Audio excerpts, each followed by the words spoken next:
Hey, welcome back. Welcome back to Understanding the Headlines. This is your host. I'm your host, Steve Olivas, Dr. Steve.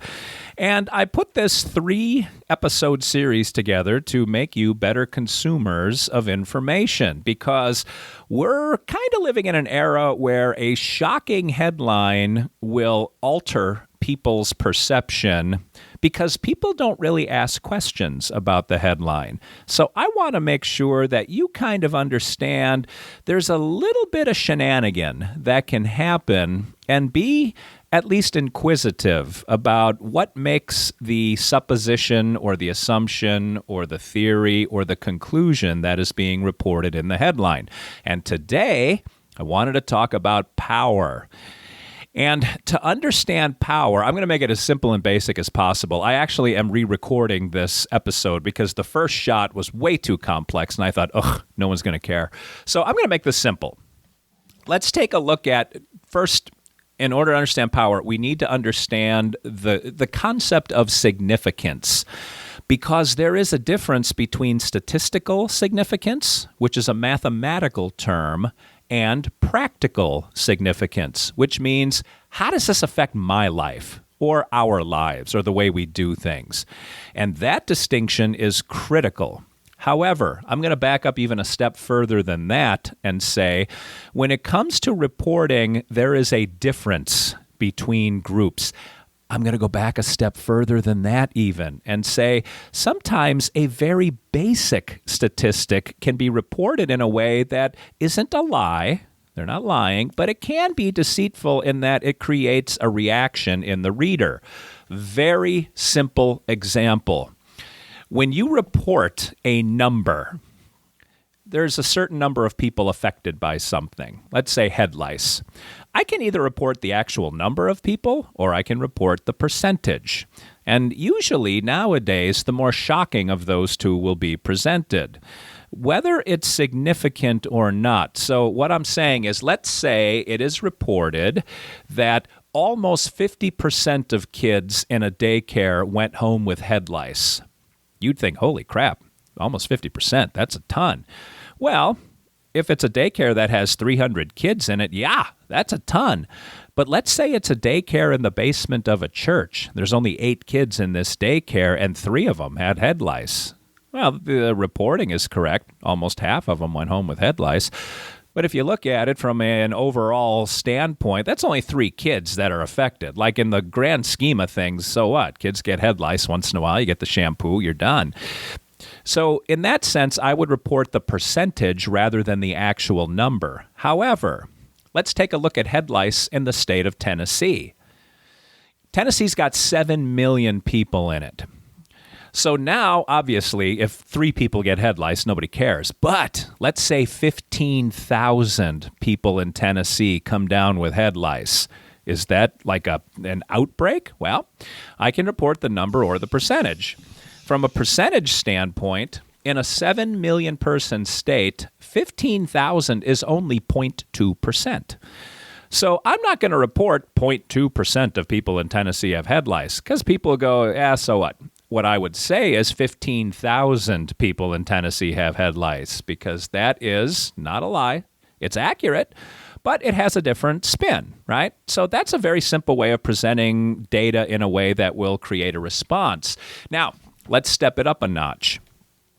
When we talk about significant differences, when we talk about 2 groups being different, or let's just say 6 groups being different, we got from East Tennessee, Middle Tennessee, West Tennessee. We're going to compare them on how much median income.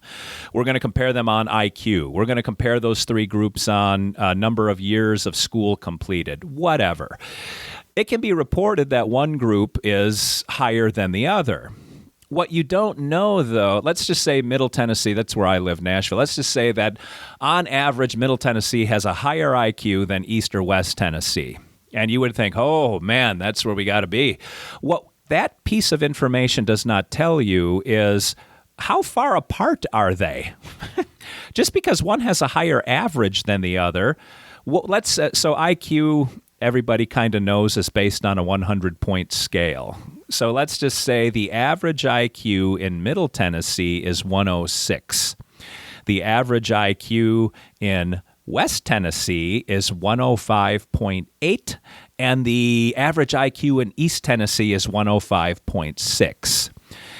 If all you know is the people in Middle Tennessee on average have a higher IQ than anywhere else in the state, you would think, well, that's where the smart people live. But when you look at the actual numbers, they're virtually indistinguishable from each other.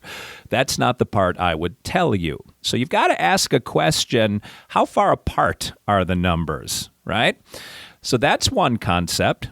Put a pin in that for a second. The next concept is, let's say there is sort of a difference. I'm going to stick with the parts of Tennessee and IQ.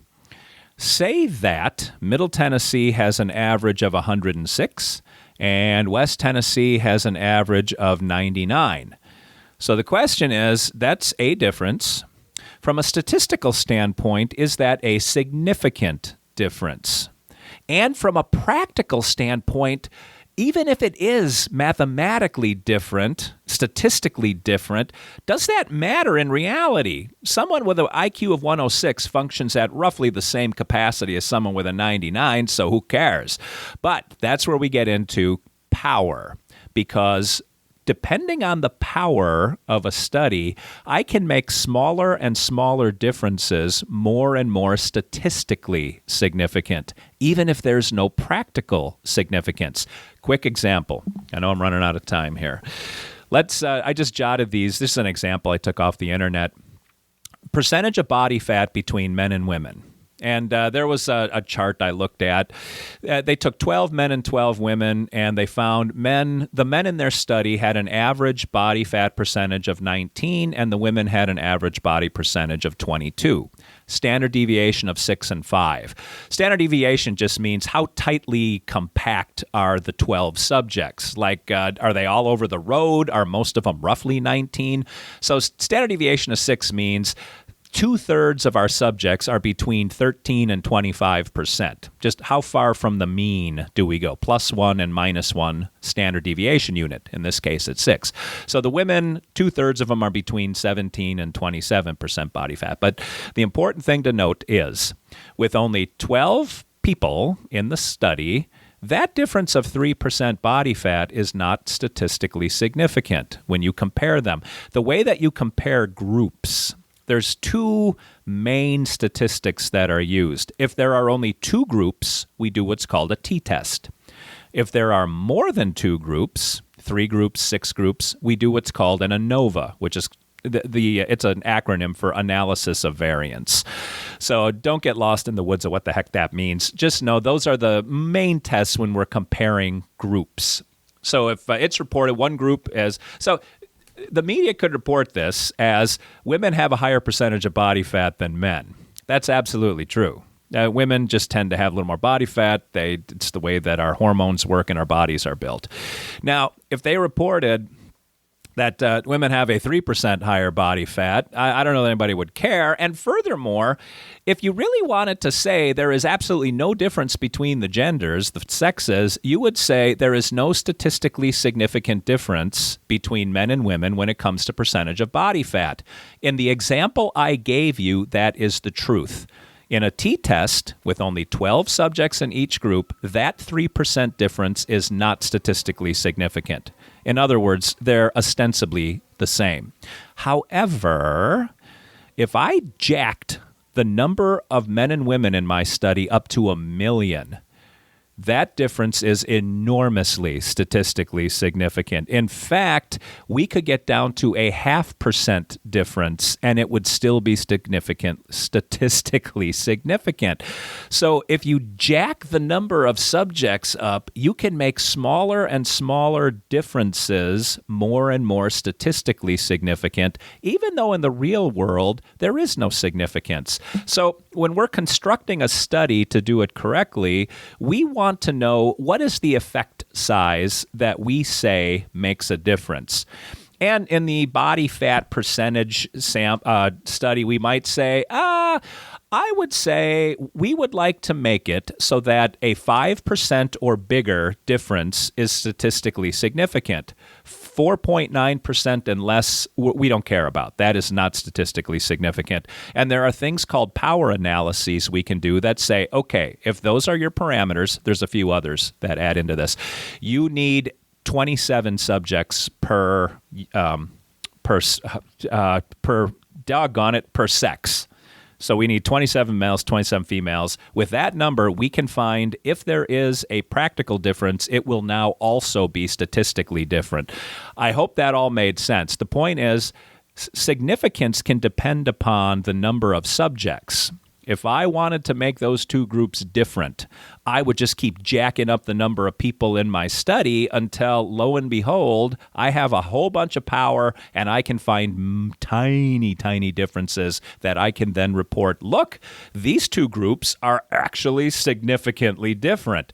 Not a lie, but I kind of manipulated the way that I presented that. All right, I've kept you for a minute overtime. Sorry about that. Thanks for sitting with me. If I think of something else in the future, I'll add a fourth segment to this, but those are the three that I wanted to cover. Thanks for stopping by, everybody. Don't forget, tomorrow we will get back to Normie Thursday on the commute. Have a good night.